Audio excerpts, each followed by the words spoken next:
Luego, la conjunción. La conjunción o producto lógico. La conjunción equivale al conectivo lingüístico nuestro y. Por eso pone P y Q. Así se lee si yo tengo P, este símbolo que es como un techito, Q. ¿Bien? P y Q. La disyunción o suma lógica se asocia con el o en sentido incluyente, dice. ¿Por qué aclara eso en sentido incluyente? Porque fíjense que más abajo aparece la diferencia simétrica o disyunción en sentido excluyente, ¿sí? Disyunción exclusiva, de excluir, de sacar.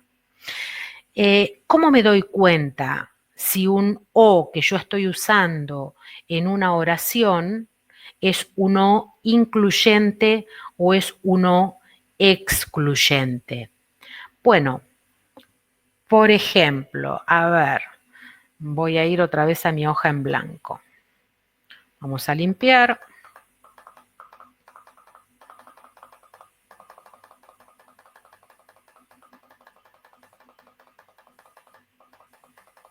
Voy a trabajar en el conjunto, voy a pensar en un conjunto de números.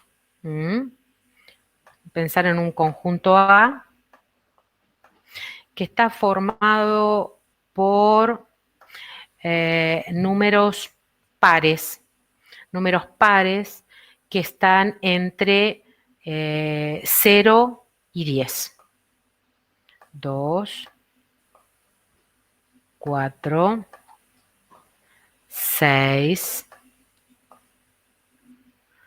8. Dije entre 0 y 10, así que no puedo tomar ni el 0 ni puedo tomar el 10. Voy a tomar el conjunto B, que está formado por los números primos entre 0 y 10. Voy a poner el 2, el 3,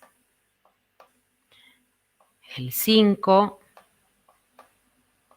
y el 7. Para los que no se acuerdan cuáles son los números primos, después ya más adelante los vamos a repasar. Son aquellos números naturales, si estoy en el campo de los naturales, que tienen solamente dos divisores, uno y sí mismo. Y voy a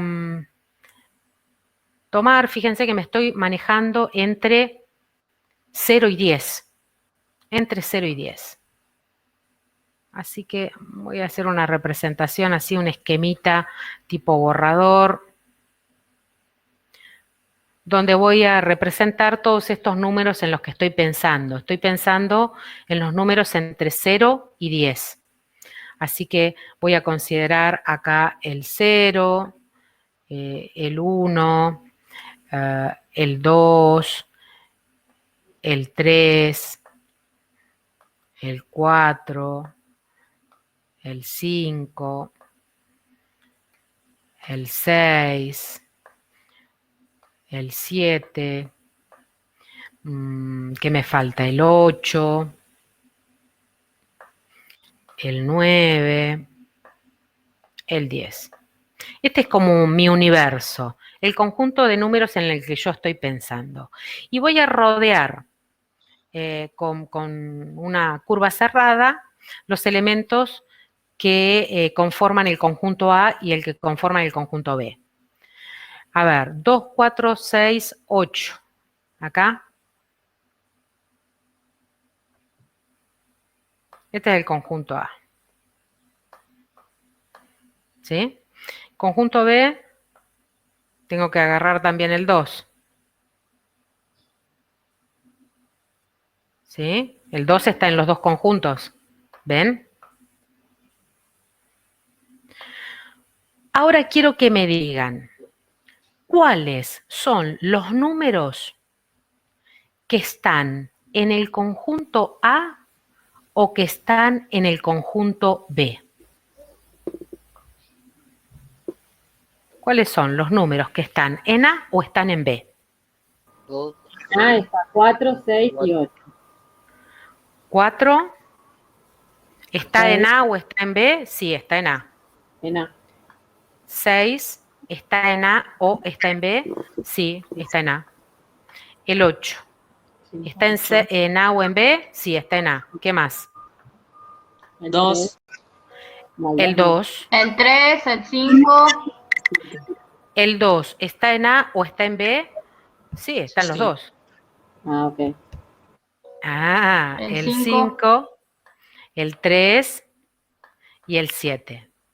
Fíjense que por ahí dudaron con el tema del 2, porque la pregunta es, ¿está en A o en B? Pero ese O no es un O excluyente, no se excluye el 2 no deja de estar en uno de los dos conjuntos por estar en los dos. ¿Sí? Fíjense que yo pregunté, ¿el 4 va? ¿Está en A o está en B? Sí, está en A. ¿El 5 va? Sí, porque yo me pregunto, ¿está en A o está en B? Sí, está en B. Y el 2, ¿está en A o está en B? Y puedo decir, está en A. También puedo decir, está en B. Pero se dan cuenta que lo tengo que considerar porque está no solo en uno, está en los dos. Este O que yo estoy utilizando es un O no excluyente, es un O inclusivo. ¿Por qué inclusivo? Y porque considera aquellos elementos que están en los dos conjuntos. ¿Sí? Ahora, ¿qué pasa si yo me pregunto les pido que me digan cuáles son ahora los elementos que están en A o en B, que están en A o en B, pero que no son primos pares. Los elementos que están en A o en B, pero que no son primos pares. 3, 5 y 7 sería que están en B. Claro. Que están en A o en B y que no son primos pares. Es el 2. 3, 5 y 7. Es el 2. 3, 5 y 7. Y El 2, Estás diciendo que... No, ¿qué estoy diciendo? Pero no estás diciendo que no son primos pares. Que no son primos pares, exacto. por eso, 3, 5 y 7. Claro. Claro, El 2. Sí. El 2 es par. El 12 es primo y Pero par. los que ustedes dicen son primos. Sí. Que está diciendo primos, no pares.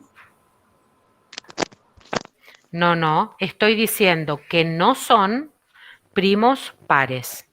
O sea, que no son primos y pares a la vez. Correcto. El único primo par es Es el 2. 2. Entonces, 3, 5 y 7.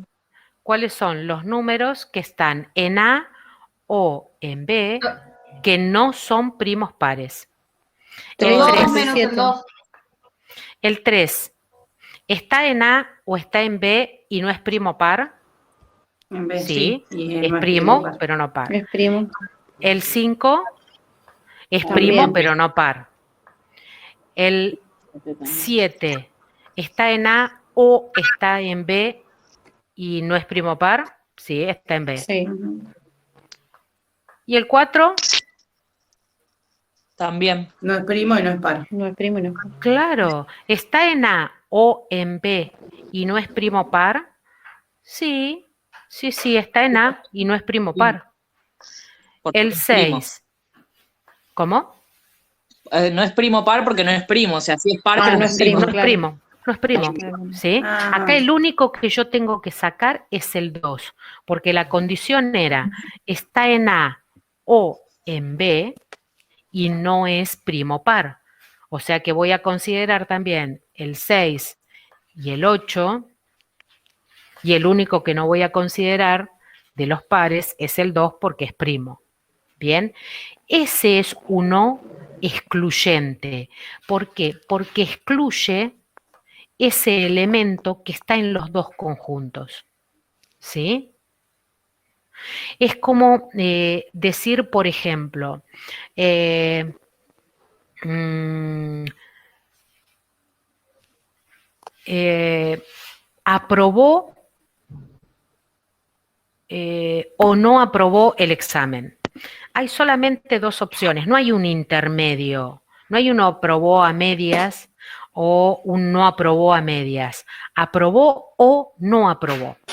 Son excluyentes, ¿sí? No hay ninguna posibilidad de que se compartan valores intermedios. O es una cosa o es la otra. En el lo inclusivo sí existe la posibilidad de compartir elementos, ¿sí? Esa es la diferencia entre un o inclusivo y un o exclusivo. En un o exclusivo yo podría decir, ¿es de día o es de noche? Eso es un o exclusivo. O es de día o es de noche. O está oscuro o hay luz. O una cosa o la otra. ¿Sí? No hay puntos medios. ¿Se dan cuenta? El otro o, el que usamos casi siempre en el sentido común, es un o inclusivo, donde se permite que haya valores que estén en los dos conjuntos que estamos considerando, ¿sí? Esa es la diferencia entre el o la disyunción o suma lógica y la diferencia simétrica. Nosotros vamos a usar siempre que en las oraciones, a veces no en oraciones, en traducciones, en proposiciones compuestas, donde no hay una traducción en la que podamos utilizar el sentido común y me aparece el o que vamos a considerar es la disyunción. Si es una diferencia simétrica, se va a aclarar. ¿Estamos? Bien, vamos con la implicación o condicional y el bicondicional. Acá voy a hablar de dos cosas, del condicional en sí mismo y de la flecha doble y la flecha simple, que es lo que genera por ahí alguna confusión. Cuando está definida la implicación o condicional, acá como se define, se está usando flecha doble, pero por definición, no porque siempre se pueda utilizar la flecha doble. Cuando yo defino un condicional, siempre tengo que tener la forma sí,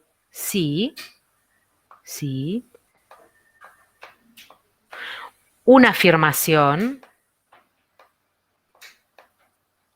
entonces, a ver si lo puedo escribir mejor en letras porque me cuesta un montón con este lápiz. Entonces,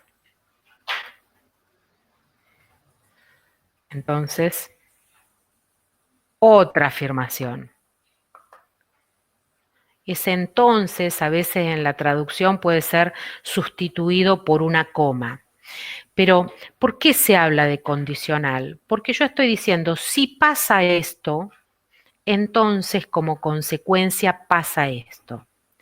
Esa consecuencia puede ser lógica desde el sentido común o no serlo. Yo hoy les di un ejemplo cuando les dije, si el gato es un animal, entonces los árboles tienen raíces. Bueno, no tiene nada que ver una cosa con la otra. Los árboles no tienen raíces como consecuencia de que el gato sea un animal.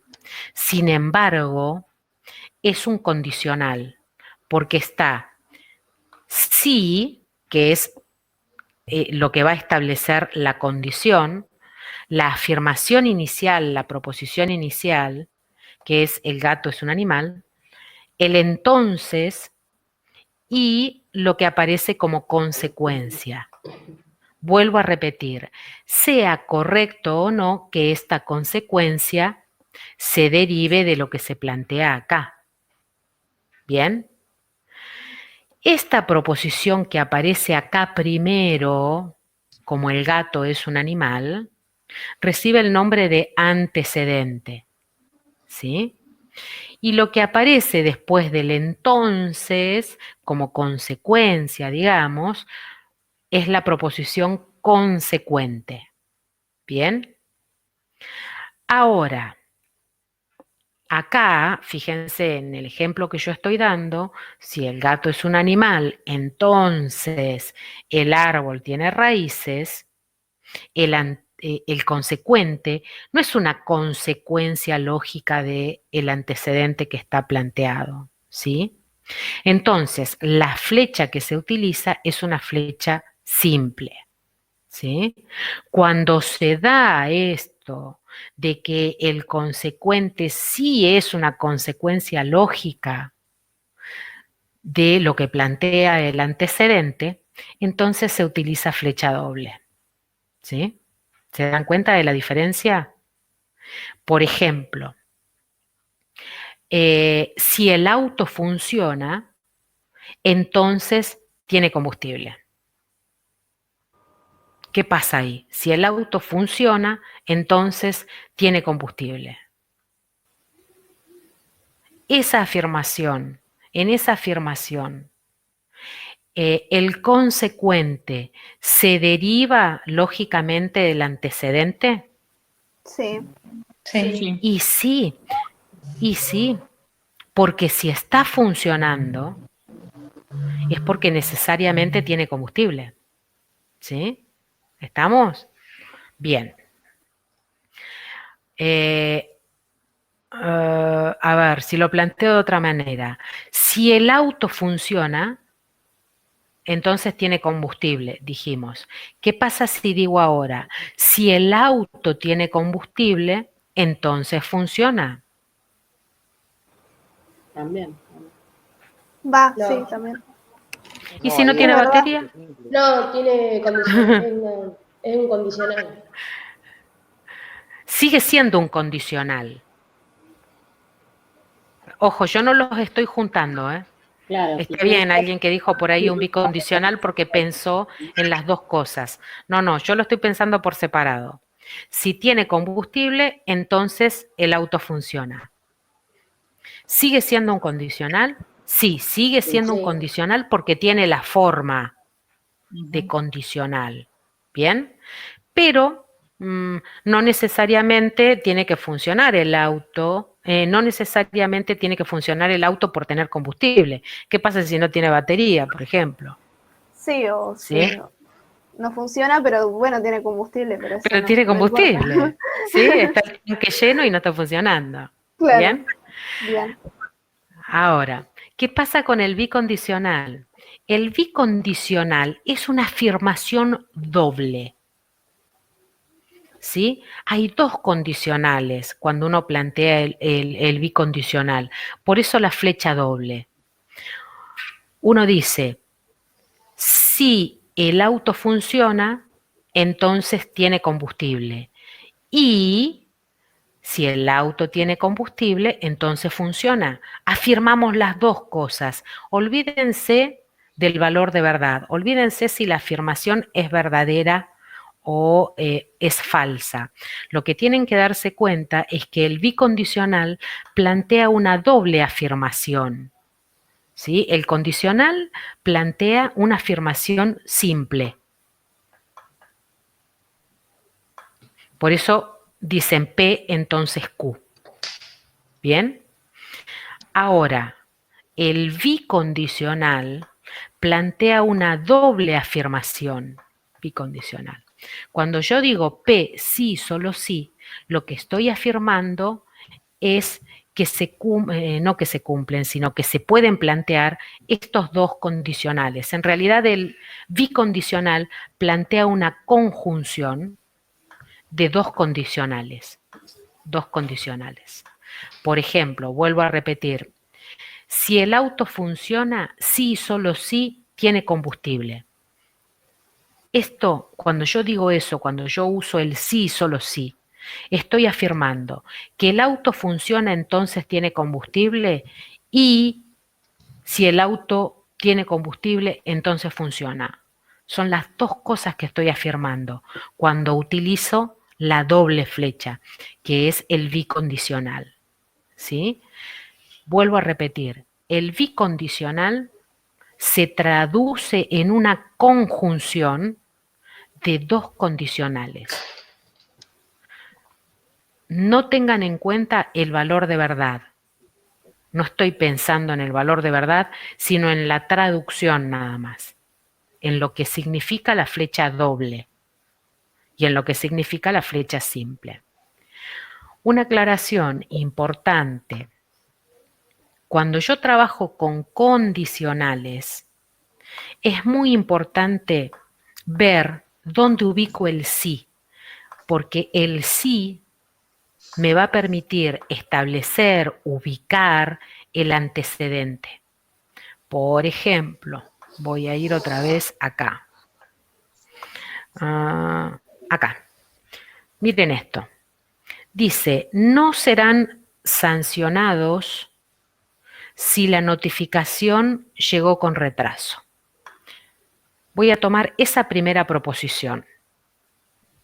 ¿Dónde está el sí? ¿Está acá al principio en no serán sancionados?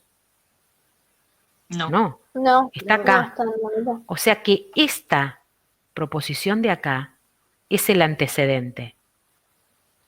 Si la notificación llegó con retraso, entonces no serán sancionados. Esto está escrito en lenguaje común de una forma. Uno puede reescribirlo. Si yo reescribiera esto, diría, si lo reescribiera como para que me quedara la traducción después al derecho, ¿sí? Si la notificación llegó, si la notificación